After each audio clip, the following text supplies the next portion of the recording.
Welcome to another episode of the Anyone But Cam Fantasy Football Podcast. I am one of your hosts and one of your commissioners. My name is Frankie, and sitting across from me is Cam. Cam, how are you doing on this lovely Tuesday evening? It was a roller coaster of a weekend. Here I was thinking I was going to be locked in, top scorer of the week. But, Dak Prescott, rest in peace, had to be taken out by a thumb injury. So I gave that title to our new buddy Daniel and his co-owner Envy. Congratulations to them. But I'm coming. Don't worry about it. The rebound season has already kicked off well for you so far. But Envy's picking up right where she left off last season. We're seeing, it was a really fun week one. As I was lamenting to Cam and some other people, I think, after the first half of the morning games, my team had scored 75 points, and we ended a little over 105 after the afternoon games and the primetime spots. But that's how it goes sometimes. It wouldn't be our league if I didn't lose to Logan in week one. It's so beautiful. A tradition unlike any other. It's true. It really is true. Some other traditions as well. Of course, we immediately had a $69, fab trade. Oh yeah, high-level maneuvers all around. And we saw, some of the usual suspects perform well. We've seen some people who've been playing very well the last two seasons have a really stinker over week one. But never overreact too much to week one, right? No, week one locks it in. Locks it in. Besides the Envy and Daniel thing, obviously that's the only facade. We're locked in. We're locked in. All right. Well, I hope not. All right. Well, thank you all for joining us. It's been almost a year since our last show. So instead of doing a full-on deep analysis episode, we're going to get kind of back into the swing of things. We're going to talk about the draft, talk a little bit more about week one, any other big takeaways from there, and then talk about any things we're looking forward to week two or onward, game of the week, all that good stuff. How does that sound to you, Cam? Oh, sounds excellent. All right, so let's start off with the draft. We have the draft board up here. The most immediate thing, of course, that jumps out to me is you see the first 6 picks in the draft were all running backs, which not exactly chalky per se, but about what you would have expected. I probably would have expected maybe, max 5, min 4 in the top 6 going to running backs, and then went all running backs, which is interesting and set up some really interesting team comps for a lot of different people. Do you have any immediate takeaways from the very beginning of the draft?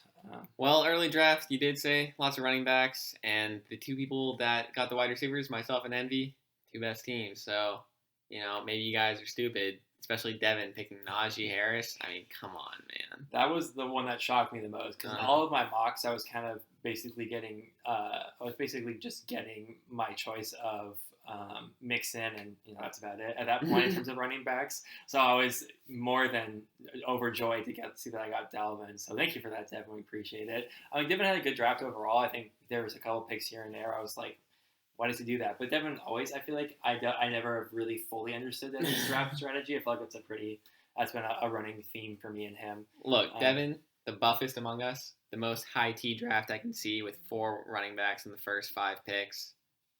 You got to understand it at a certain point, right? At a certain point, it's just like with 3 of the picks that I don't really get. It's like J.K. Dobbins, which I can kind of understand, but that's really tough. I know there's not a lot of science behind the whole being injury prone thing, but if one guy falls into that, it's J.K. Dobbins. Oh yeah. Josh Jacobs has a backup right behind him, ready to emerge at any point. And Najee had that foot thing that ailed him throughout the entire preseason. You saw it flare up again with the Liz Frank injury. So I don't know. Anyways, you do you, Devin. He's probably going to beat me this season anyways, as it goes. The draft, the beginning of the draft I thought went really well for myself. Like Dalvin and Diggs, I felt like I couldn't have really picked a better start. Obviously it's yet to be seen how it actually plays out. I'm not going to try to read too much into going against the Packers run defense week one. But losing Higgins pretty early on, my 3rd round pick was a bit unfortunate. But really, everyone on your early ball no, not really, because Pitts didn't do shit. Pitts and DJ Moore, not great, but I got some good picks in there. Yeah, Gabe Davis. Yeah, you got some. Henderson emerged immediately, which is really great for you to see as well. So, Oh yeah. My biggest takeaway, besides for that early round stuff, is we saw a revolution of kickers this season. Now we play a Kicker Flex League; it's a part of our identity. It's a thing that I really enjoy about our league and that kind of unique aspect. Even though I don't know if I've ever once actually played 2 kickers. But I look back into previous years, and I was like, we drafted so many kickers this year. We have never drafted more than, from my quick research, more than 12 kickers in a draft. And we've been playing Kicker Flex for I think 3 or 4 years now.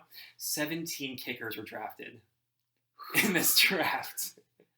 I do think part of that is just this draft is right before the season started, so certain teams would normally not draft a kicker like myself, just waiting to see what injuries might happen.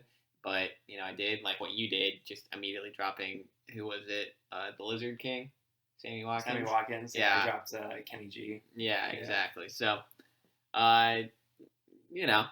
Justin showed me some research he did on how kickers perform almost the same as wide receiver 2s and 3s. So when you're picking them and picking kickers as a flex, it's kind of the same, I think, is his thought process. I ruminated on this a bit, and I realized the issue there is you're never going to get a league-winning kicker. You're never going to get a kicker that just blows up. It's always a floor play. Yeah, whereas, someone drafted in that range, Chris Olave, I guess. That was the name that stuck out to me, too. Yeah, if Chris Olave goes off for Greg, way better than Daniel Carlson, who would just be a solid kicker. I just it's hard. I understand what he kept saying, I'm not giving any value here, but I'm sitting here obviously it's football. There's a lot of volatility in general, but at least talent wins out in a lot of instances. Like Olave could become a stud wide receiver 2 this season if he balls out and his talent shows and they find him. Tyler Bass is at the mercy of his offense every single week. He doesn't influence the offense in any way to find success until he's on the field for his one play. So it's I just feel like the volatility is tough, but I don't know, maybe you get these kickers on these really good teams and maybe they just have this floor anyways and ride it out. I don't know. Anyways, but it wasn't just Justin. He drafted I think 4 kickers. Oh yeah. Other teams it's very consistently other teams drafted 2 kickers or even 3.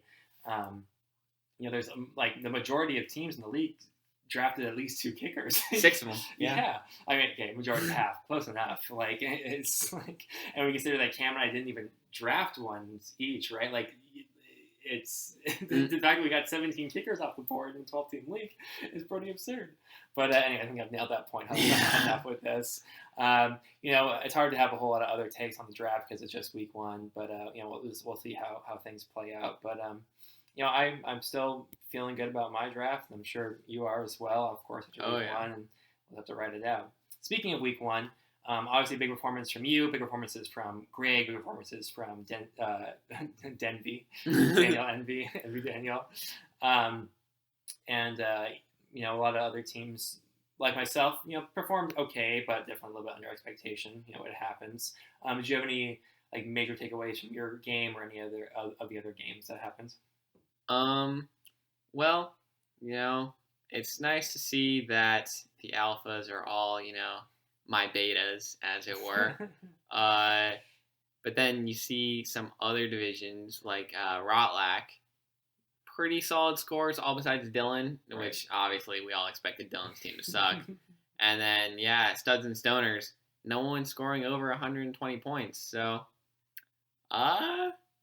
it's pretty much anyone's game for 3rd and 4th place out there. Good to see. Yeah, I mean, there wasn't a whole lot of close games. Which isn't, you like to see close games here and there. It looks like the only really ones that were close, I think, were mine and Logan, and then would have been Lassie JP. Yeah, Lassie JP. I was definitely pulling for Jerry Judy to get JP that upset. Would have been hype, but Lassie pulled it off. What Good can for I say? him. Studs and Stoners. We put on a show. Maybe we're not the best team in the league, but we put on a show. Sounds like the Lions. Well, cool. I don't have anything else too major for that. I think we can just go ahead and look ahead to week 2. Obviously, waivers have not processed at the time of recording this. There are some hot people in the general, fantasy football cognoscente. Several of them are already rostered on people like Lassie and Devin's teams, so congrats to you guys for that. But I'm sure it'll be at least first day of waivers. That's a big day. We'll see maybe some fab spend. Maybe we'll see no fab spend. We all got some cash in our pockets, all right, burning a hole. It's true. And Devin wants that third quarterback of Carson Wentz, and you're not gonna get him, Devin. The race for Cooper Rush continues. All right, so we didn't talk about this before the podcast started, but I think it is a pretty obvious pick for game of the week for week 2. We only have 2 matchups where 2 teams that won in week 1 are playing against each other. And there's one matchup where the number 1 scoring team is playing against the number 3 scoring team from last week, and Envy Daniel versus Greg. Which, obviously everything is, too early to call. But this is the winner of this game is, in prime position to take at least the lead in their division coming out of the first 3 weeks. You have high-powered players on both sides. Justin Jefferson and Michael Pittman on the Envy Daniel side. AJ Brown. You got, the Derrick Henry, like a lot of really high-powered names. And, of course, you have Burrow looking for a bounce back, and then Mahomes always we'll see how he plays on Thursday night, which will be fun to see. Yeah. So a lot of prime time spots here and there, which we'll be able to see these performances, in that spotlight, which will be really fun. Current projection has Greg a little bit ahead. Looks at about 5 points there. It's pretty much anyone's game at that point. But, yeah, I'm looking forward to this game and then just seeing how things will shake out for both these teams. Yeah, I definitely think the projections look good. My one concern for Greg is Derrick Henry, Buffalo offense. How much are they really going to feed the big dog? Yeah. But we got Patrick Mahomes Thursday night and AJ Brown versus Justin Jefferson for the Monday night finale. I think it'll probably come down to that. And look, Justin Jefferson went off, but it's because the Packers suck, all right? AJ Brown went off against the elite Lions secondary. True. He's going to just 50 points against Minnesota, minimum. Yeah, and you had good performances last week from people like Rashad Bateman, who got most of his points off of one big reception, which will happen. Like you said, consistency. Mark Andrews had not the greatest week either. You have some interesting. Daniel and Envy's team is so interesting to me with their running back composition. With their 2 starters being Javonte, which good for them with Javonte. He looked pretty dang good against Seattle. And then I guess it's CEH really, because he's the next starter. Who knows for how long? But he's stuck it out for this long. Maybe he'll do the entire season again. Who knows? But and you have that against, of course, like Rashad Penny on the other side is a lot more of that like starter pop on the Greg side. But I think if you have Justin Jefferson and Michael Pittman on your side, like you love that. The floor is there and the pop is there every single week. That's so dangerous. So yeah, I would like to see it come down to Monday night as well. If I'm picking a team right now, I'm going with Envy Daniel. Shocker. But hey, I want to beat Envy Daniel. Let's see. Are you kidding me? Just because I think I like some of the ceiling potential. I like Burrow in a bounce back game against the Dallas team that is looking for an identity already in week 2. So yeah, any thoughts on one way or the other? Sticking with Greg, especially Patrick Mahomes and CEH going up against each other. That's probably going to swing a lot of points. How those touchdowns go in that game, sure. And look, never get betting against Andy Reid ignoring a running back's existence. That's a good point.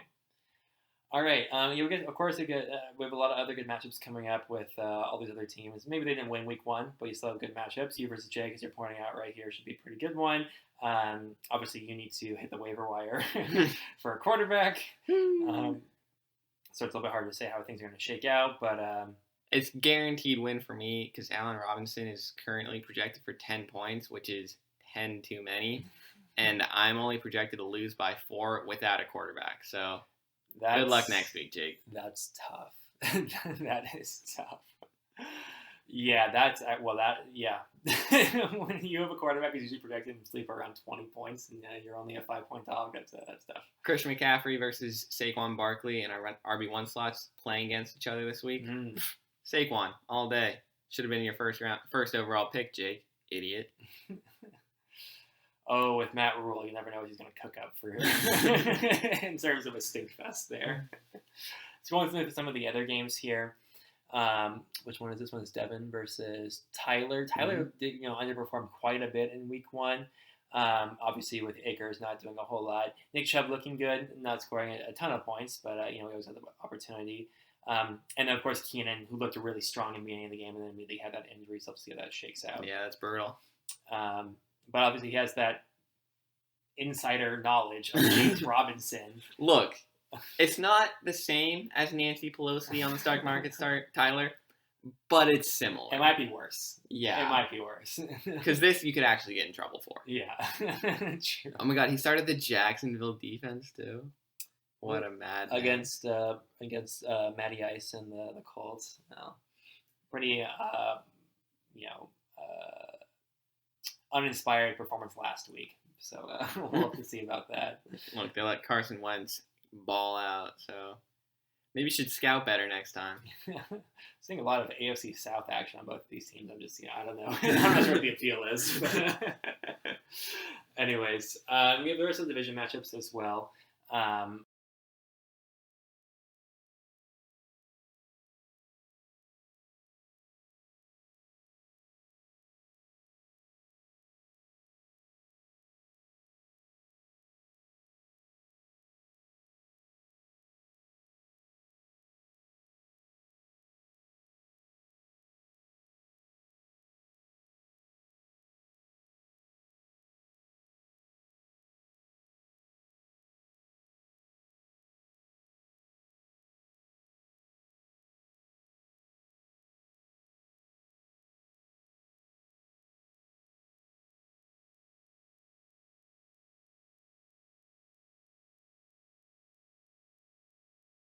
Of course, Dylan, who had the worst week of week 1 of anyone, not even close.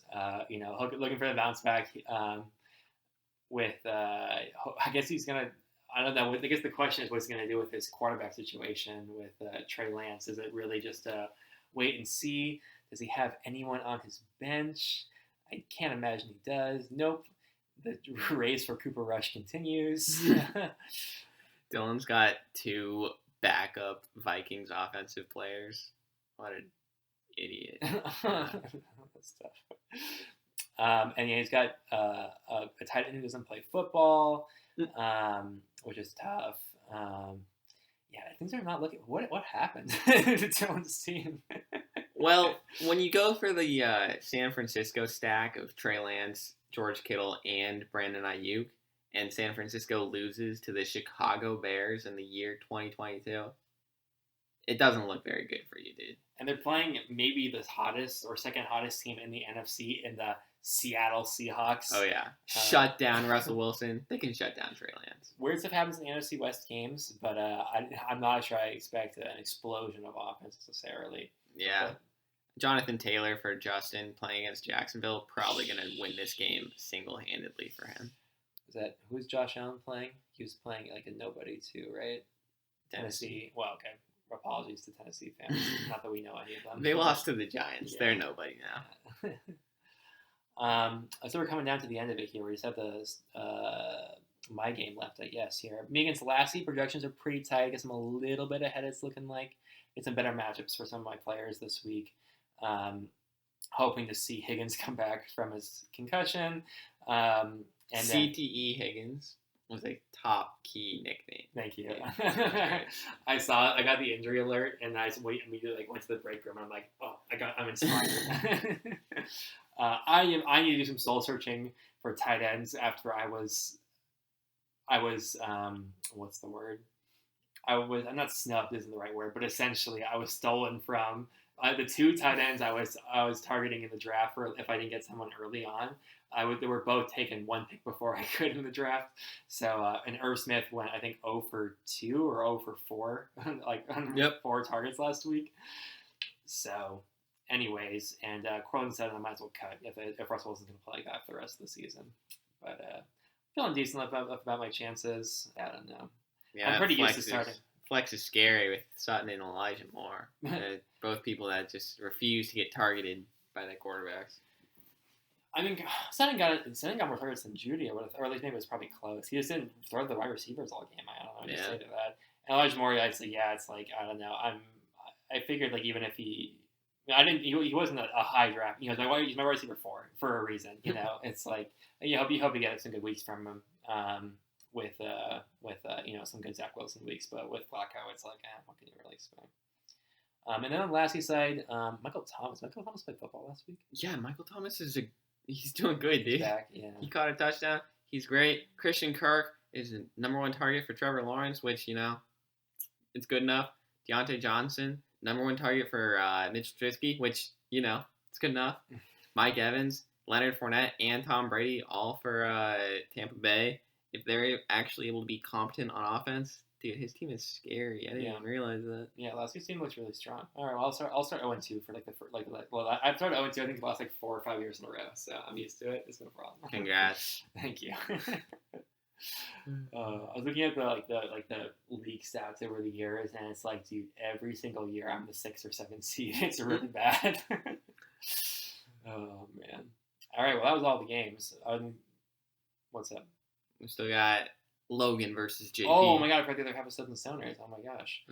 Mm-hmm. A high-powered matchup of the running backs, Swift versus Eckler, of course, Kamara. We'll see if he can play through injury. Damian Harris, he's on the worst offense in the league. Next, it's going against the second worst offense in the league in the Steelers this week. And then, looking at a lot of wide receiver 2s in the second. Both teams look pretty good. Obviously that Kelsey advantage is really nice. And the kicker flex. Oh no. McPherson, who looked like he'd never kicked a football in his entire life in that last game, looking for a bounce back as well. Hopefully they actually have a long snapper again. And Booker got injured, so I might have to go some soul searching for that as well. But yeah, let's hope JP can also find a better option for his flex than a tight end who didn't do much last week. I feel like, honestly, kicker flex, JP. Come on. Might as well. Also, why is your bench so empty? I don't know. It's a good question. Yeah, Logan's got some pop players too, but I don't know. I feel like we're liking this for JP for right now. I don't know. His flex sucks. Hard to say. Yeah, a lot will be decided here on Thursday night. We got Mike Williams on Logan's side versus Justin Herbert, Austin Eckler, and Travis Kelce on JP's side. So, and Harrison Butker. Oh my god, dude. JP, you just got to put Marquez Valdes-Scantling in for the memes at this point and just see what happens. It would be good. It would probably be a better option. All right, well, that is now all the games. I didn't even get to go through all of them, but hey, we missed talking. Quick hitters on everybody. Quick hitters. You deserve it. Yeah. Cool. That's about it. Do we want to do a quick mention of the power rankings provided by Sleeper? See how we feel about them? Is that the weekly report? Or? It's not, no. Oh. And I'm unaware of the power rankings then. Please hold. Fantasy Pros advice. Oh. You know what's interesting about Fantasy Pros? They ranked my draft number 1 overall, but then they ranked my team number 7 overall for the season. Like, what does that even mean? They're saying I couldn't have drafted better, but I'm still gonna be the 7th best team in the league. Like, what does that even? I'm so confused by that. It means all the players who drafted got worse before the season even started. But this was right after the draft. Yep. All right, sure. Yeah. All right, so going through the power rankings really quick. Myself at first. Real injured reserve. That's me. It is Frankie at second. Yeah. Curious. Josh Gordon, Lassie, third. Yeah, we like his team. Mm-hmm. Old Greg, 25, fourth. Yeah, I think Greg scored third amount last week. Very solid. Frankie's daddy, Logan, fifth. I can't argue with that. I can't hear him all the way down there on the scoreboard. Your daddy? Yeah. Justin, Watergate Boys, sixth. That I'm a little suspect of. Mm-hmm. The squad, Jake That's gonna be Logan, Jake Logan, yeah. seventh. Middle of the pack. Feels like Jake Logan. Feels right. Bum ass Brigade, Dylan, eighth. Way too high. Yeah. I don't trust this website anymore, honestly, because he's not 12th. Big Burrow, Daniel and Envy, ninth. also surprising. They're just the running backs are so sus. But I mean, like, I don't know. I think they have the opportunity to ball out like literally every week with their heavy hitters. Javonte, AJ Dillon, Clyde Edwards-Helaire, definitely. It's like if Clyde doesn't perform as well, and then it's like AJ Dillon doesn't have. He's a floor play, right? Well, I guess not. He can be a goal line siphon, so it's just unpredictable. Yeah, all three high variance plays, which some people that's what you want in fantasy. Sure. Not if you're Justin though. Injured reserve, which is JP. Yeah. Especially with the depth issues there. Racially motivated. Devin at 11th. That's rough. And then Urban's Fingers 12th. Yeah, Tyler really underperformed last week, so I see a bounce back this week for sure. It's interesting. Of the alphas, I'm the only one in the top half of the power rankings, and 2 of them are the bottom 2 teams. Do you think that Fantasy Pro just buried Akers? And that's why. I feel like the rest of his team is pretty good. Yeah.